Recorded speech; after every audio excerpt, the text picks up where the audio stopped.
Okay guys, welcome in to your WWE Fastlane 2015 review.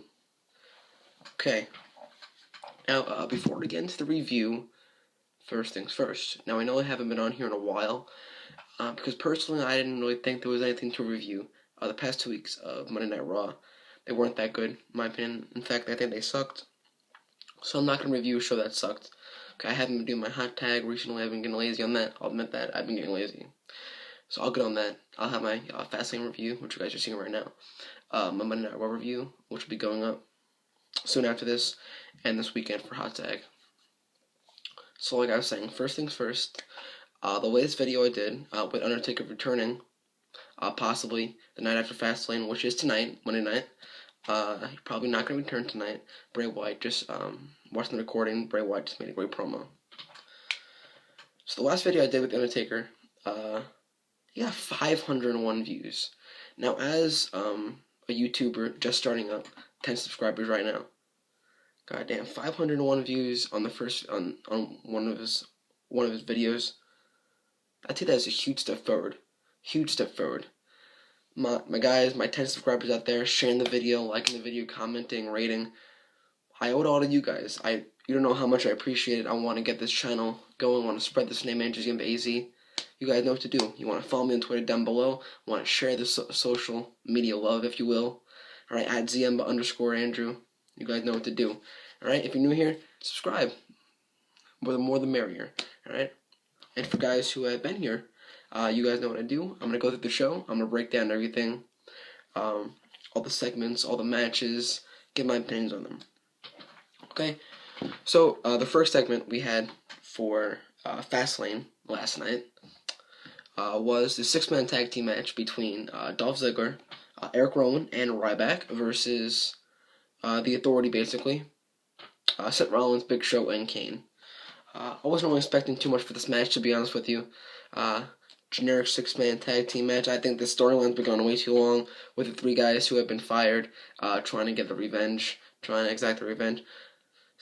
Going a little too long, I think. However, this match obviously is not going to go down as one of the best in history, but I am a huge advocate of tag team wrestling, whether it be a generic tag team match, 6-man tag, 8-man tag. I love tag team wrestling. I always have been. I always have, rather. And this match I thought was decent. Decent way to open the show. It's kind of like a match you'd get on a main event of Monday Night Raw or SmackDown. However, I think it was elevated for the pay-per-view. Fast pace, of course. I love seeing Seth Rollins and Dolph Ziggler go at it. 2 of the best wrestlers in the business, so I love to see that. So it was a decent way to open the show, and Team Authority gets the win with Big Show knocking out Dolph Ziggler and Kane rolling up the victory. The next match we had, I believe, was Goldust and Stardust. Now, I think, just screaming to the heavens, Vince, Hunter, Kevin, Stephanie, Kevin Dunn, please just give us the match already. Ever since, not 2011, because he faced Rey Mysterio, Cody Rhodes did, but everything that Cody Rhodes has been in, he's been absolutely great. He's been dashing Cody Rhodes. He had the mask on, he had the baggers, remember, with that whole storyline, Rey Mysterio and Randy Orton. Now he's a Stardust. He's been great in every role. So I think this has been building up. However, I think this is a little too late with this match. This match that they had, it booked itself. 2 siblings, they should be so comfortable with each other in the ring. Owen Hart, Bret Hart as an example. Matt Hardy versus Jeff Hardy as an example. WrestleMania 25, and the Backlash pay-per-view after that. Those are 2 great matches. Go check them out. I believe the first one was Extreme Rules and the second one was an I Quit. Go check those out. About 20-minute treat. You guys will like it. Anyway, this match I felt was awkward. They didn't feel comfortable in the ring together. I didn't think at all. I thought the segment on Monday night where Dusty Rhodes fell flat. I don't know why they had the conversation between Dusty Rhodes and Stardust backstage rather than the ring and during commercial break. That's just my opinion. And in the ring, last night, very anticlimactic. Out of nowhere, Goldust rolls up Stardust. Like I said, just too little too late for the implosion between these 2. Of course, I think they're gonna have a decent to great match at WrestleMania. At least I'm being optimistic here, guys. I'm being optimistic. Okay. Anyway, this match was awkward. I didn't really like it. Just a low card, mid card match that wasn't too good. However, I did like the aggression that Stardust showed backstage with Goldust slamming him to the barricade. That electrical cart in front of his dad. So I thought that was good aggression. And like I said, this should be a decent match at WrestleMania. I'm looking forward to it, to be honest with you. Alright, now we have the tag team match between the Usos and Cesaro and Tyson Kidd. Now, I just said a few minutes ago, huge advocate of tag team wrestling. Love tag team wrestling. And I love these two guys even more, Cesaro and Tyson Kidd. Tyson Kidd, for one, very underrated talent. I don't think the WWE realizes what they have in Tyson Kidd.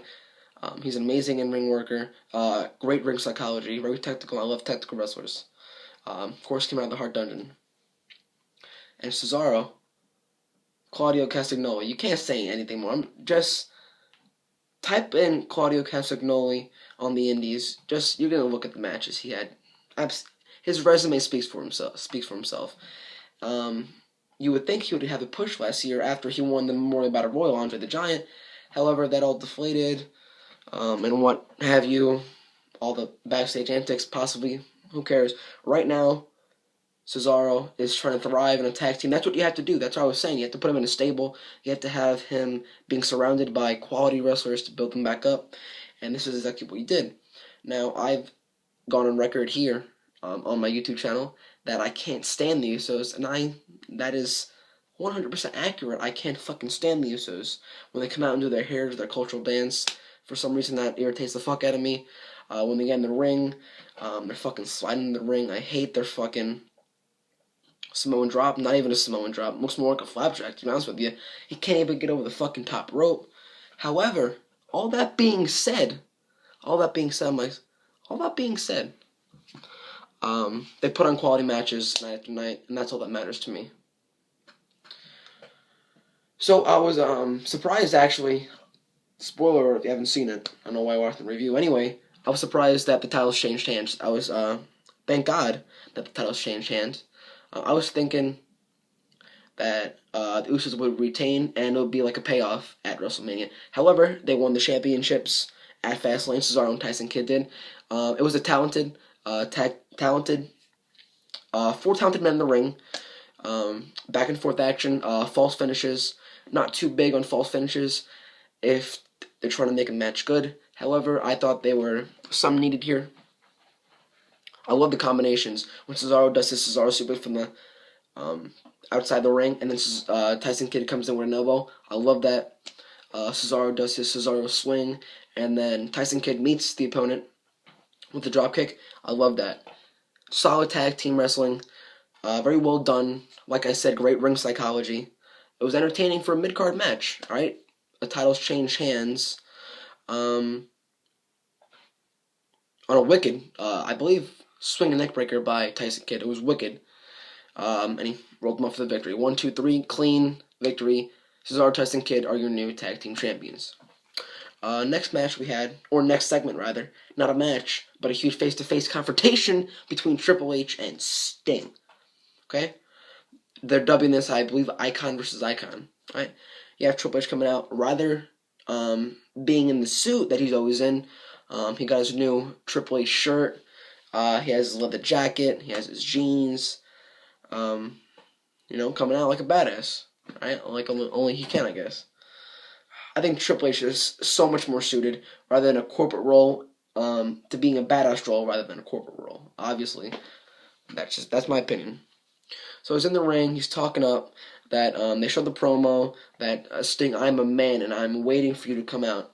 You hear the crows. You see Sting come out in his badass robe, his badass jacket attire that he has on. Looks like suede. Looks nice. So he's coming out. Now, you guys know this. A few years ago, 2011, and during February, the Undertaker come out to return, right? And then as soon as he's about to speak, you cue the game by Motorhead. Triple H comes out.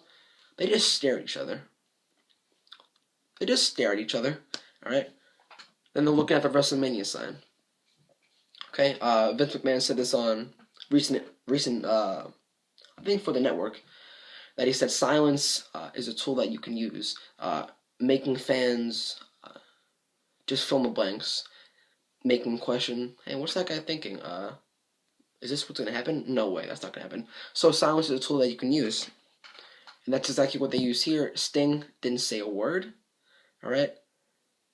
And it had so much more of an effect with the casual viewer and the hardcore viewer than it would if he would say something.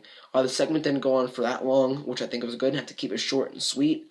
Triple H just went on and on and on. That how Sting, I respect that you stayed with the sinking ship. You didn't jump ship. You were WCW, and you stayed with the sinking ship. However, I'm one of the guys that sunk your ship. All right, egging him on. And then he goes for a cheap shot, right? Sting counters, gets him right his hands in there. Then Triple H with a microphone to Sting. He's on the ground, going to get the equalizer, which I never really understood during his career. If Triple H is built up to be so much of a badass, I don't know why you need the sledgehammer to do your dirty work. That was always confusing me during his career. Always confusing me. Anyway, he comes in the ring, getting ready to destroy him with a sledgehammer. I'll use this. Yes, it's Shrek. Okay, motherfucker. I'll use this Shrek hair comb as a fucking baseball bat.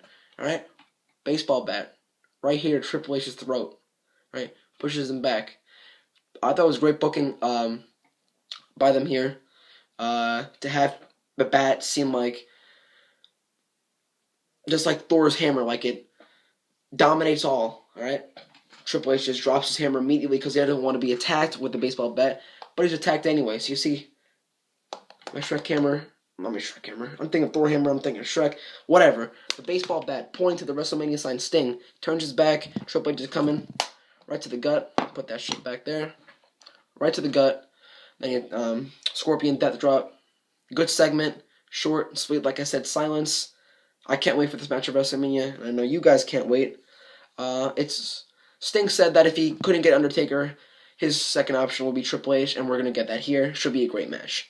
Good face-to-face confrontation. Very well executed. Now, people were saying, my voice is cracked, that the low point of Fastlane was the Divas match. Normally it is. I'm not going to disagree with that. Normally it is a low point of a pay-per-view, or any show for that matter. Unfortunately, WWE treats their Divas like shit. Just plain seems like that's what I see on TV. Just 1 minute freaking matches. However, I thought this match was decent. I think Nikki Bella, I don't think she did anything to earn that championship. However, it seems like she progressively has gotten better in the ring from what I've seen last night. Nice powerbomb to Paige. Got some false finishes in there. Paige looking fucking sexy, of course as ever. Man, fucking credit to the cameramen getting some nice ass shots. Credit to the cameramen. They've been getting some nice ass shots. Anyway, I thought it was a decent Divas match. 7-minute match. I thought they could have won maybe 10 to 12 minutes. However, Nikki Bella gets the win, rolling up the shorts with that new fucking turnbuckle camera. That's pretty cool. They have a camera angle in a ladder match, Crazy Coyote, that Jerry Lawler dubbed it. So they have a new camera angle from the turnbuckle. You can see handful of shorts.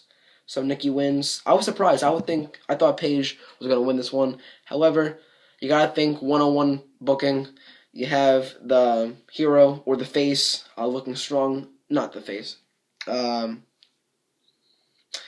the face getting the last laugh on Monday Night Raw. Even though she doesn't have a ring gear, she still won in an alternative attire. So she gets the last laugh. She's going to lose at Fastlane. I think we're going to get a payoff at WrestleMania. Rematch possibly. I thought it was a decent match between these two. Physical match. So I'd like to see these two in the ring again, which I think we'll see at WrestleMania. Who knows? Alright, now we have Wade Barrett versus Dean Ambrose. Dean Ambrose over the past few weeks has been chasing the Intercontinental Championship. Has even gone as far as to handcuff Wade Barrett, or Bad News Barrett as they dub him now, to the ring post and forge. I guess you could say forge. Force his signature on the fucking contract. On the fucking contract. There you go. Contract. One word. Easy enough. On the fucking contract. Now, I think this brings prestige to the Intercontinental Championship. Intercontinental Championship. The United States Championship is a fucking prop. It's a fucking prop. Didn't mean anything in this fucking championship match. They didn't bring it up once in this match. In the match of John Cena and Rusev, which we'll get to later. It's a fucking prop. At least they're trying to give some prestige, saying that, I want to etch my name in history, Dean Ambrose saying, as guys along with Stone Cold Steve Austin, Mr. Perfect. You know, Hall of Famers, alright? Legends who have held the Intercontinental Championship. Alright, so it brings prestige to it. This match was okay to me, a little too short for my liking. It was a little awkward at the end. I guess we can call it anticlimactic with the referee counting 1, 2, 3, 4, 5. You have Dean Ambrose win via disqualification, and you have the huge payoff at WrestleMania. I'm predicting that he will win the Intercontinental Championship, or we could have a fatal four-way from what transpired earlier tonight on Raw, when you had R-Truth at ringside. He beat Wade Barrett, so he's in line for a shot. Dolph Ziggler just beat Wade Barrett. He's in line for a shot. I'll get to this on Monday Night Raw, but I'm just saying right now to contribute to this discussion. Dolph Ziggler beat Wade Barrett. Of course, Dean Ambrose still in the hunt. So, maybe a fatal four-way, we'll see. All I know is I'm expecting the title to change hands at WrestleMania 31. Wade Barrett, I respect him. I think he's a good in-ring worker. He's good on the mic. And we'll see how it goes. Okay, now we're going to get to the meat and potatoes. The last two matches. John Cena versus Rusev. I'm still a little confused on why they introduced this feud early and why they didn't save it for WrestleMania. Now that you've seen what Rusev and John Cena can do in the ring together, it takes away the mystique. It takes away the suspicion of how these two are going to mesh in the ring. It takes away all that. You've already seen it. Like I said, booking 101. You have Rusev win by nefarious means. He's a fucking heel. Of course, going to kick him a little blow. Make John Cena pass out. And John Cena's going to triumph and win at WrestleMania. Championship not on the line. I do not think he'll win the United States Championship. However, they might have a huge name win the championship to bring prestige back.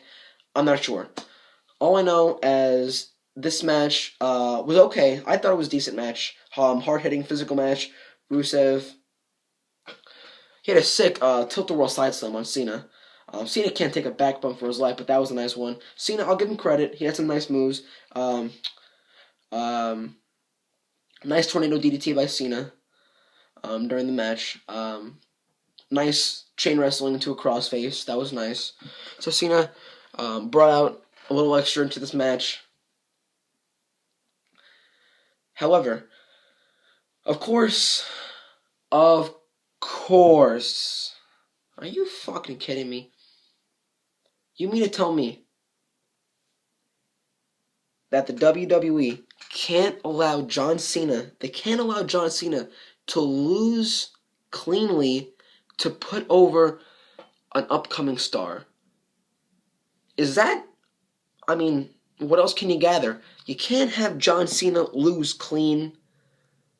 I'm worried about John Cena losing his credibility. He's moving away from the upper card. He's going down to the middle card. That's the transition he's making. He was supposed to make that transition last year with Bray Wyatt, but Daniel Bryan got injured. Insert John Cena. Now he's back in the mid card with Rusev. Okay? You have to have him lose clean. What the fuck? Anyway, what am I going to say? I'm just a YouTuber here. Alright? Anyway, John Cena passed out. Rusev retains and still United States Champion. Still undefeated. And that will change at WrestleMania. John Cena, big payoff. For all the John Cena fans out there, the C Nation going to get a win. First loss for Rusev WrestleMania 31. I'm predicting that. Finally, we have Roman Reigns versus Daniel Bryan. Okay. So what I have to say about this match, of course, you guys know I'm a huge Daniel Bryan fan. Daniel Bryan fanboy since the beginning. Ever since I've seen him on NXT, he had that match with Chris Jericho. Instantly in love with Daniel Bryan. I've seen a few matches beforehand on the Indies. However, that got me hooked to Daniel Bryan. Okay? His rise to stardom. This is a lose-lose situation for WWE. I can't say it, man. For WWE. Lose-lose situation. I'll give you the scenarios. Daniel Bryan won. Okay? Of course, I would love to see it. David versus Goliath at WrestleMania. Huge fan reaction. However, that takes away all the credibility from the Royal Rumble and makes the Royal Rumble seem pointless. And it makes it seem like Roman Reigns, they're not backing him. Okay? I'll go into that further. Roman Reigns wins. Fan backlash. Possible in the scenario with Vince changing to a triple threat match at WrestleMania. Now, listen. The cat's pissing. All right.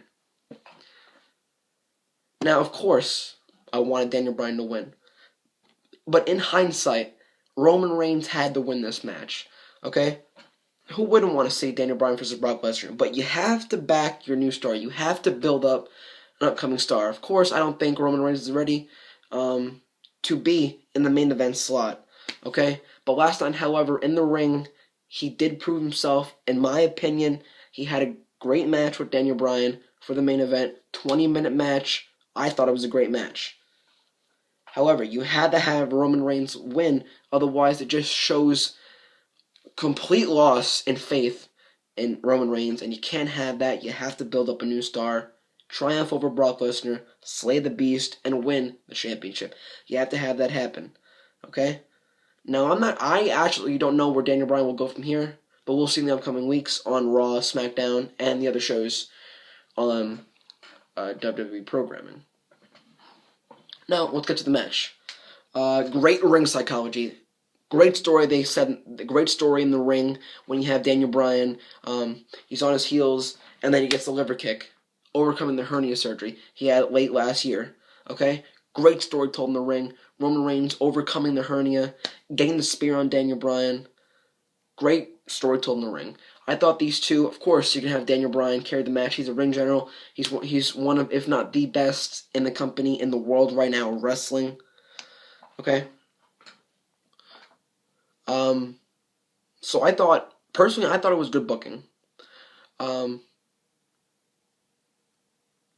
had, it seemed like a gut wrench, a trio, a hat trick for Roman Reigns. Overhead gut wrench. I thought that was nice. Shows the power. A lot of ferocity. A lot of aggression this match showed by Roman Reigns. I thought that was great booking. You have to. He's in his best. Roman Reigns is when he just kicking ass, not talking on the mic, not being technical. When he's getting those, of course, many clotheslines, those many forearms, and those power slams. That's when he's at his best. He had a sick tilt-a-whirl power slam in this match. He had a nice power bomb from the top rope. Showed a lot of power and finesse in this match. It was kind of awkward, though, at the end of the match when Daniel Bryan went to the armbar and then had to once again go into the yes lock, which Roman Reigns powered out of. So, I thought it was a good match. I thought it was good booking. I thought it was a solid way to put Roman Reigns over with a spear. 1, 2, 3. This crowd, absolutely in fucking Memphis. That crowd was dead. That crowd was dead last night for Fastlane. Very disappointing for the pilot, if you will, for the first edition, the inaugural for us Fastlane. I'm not sure where they can move forward with Daniel Bryan. We'll see. All we know is we're gonna get a possibly hard-hitting match at WrestleMania between Brock Lesnar and Roman Reigns. There you go, guys. I can't even say the ending right. I'm gonna screw up my fucking ending. Edit that out. No, I'm not gonna edit it out. Anyway, that's my review for Fastlane. Hope you guys enjoyed it. If you did, leave a like. I greatly appreciate it. Leave those comments down below. I'll give you a link in the description to the 501 views so far and counting to the Undertaker video. Will Undertaker return tonight? Well, I think you guys know the answer to that since it's 11:24 when I'm recording this. All right. Anyway, guys, we want to build this channel. All right. If you're new, yeah, make sure you jump on this train. All right. Jump on this subscriber train here, Andrew Zimba. Guys, have a safe week. We're coming up March, almost March. 28th ends. February ends this Friday. Thank God. We're putting February behind. Looking to the future. All right. We're already in March. All right, guys. Have a safe night. Peace.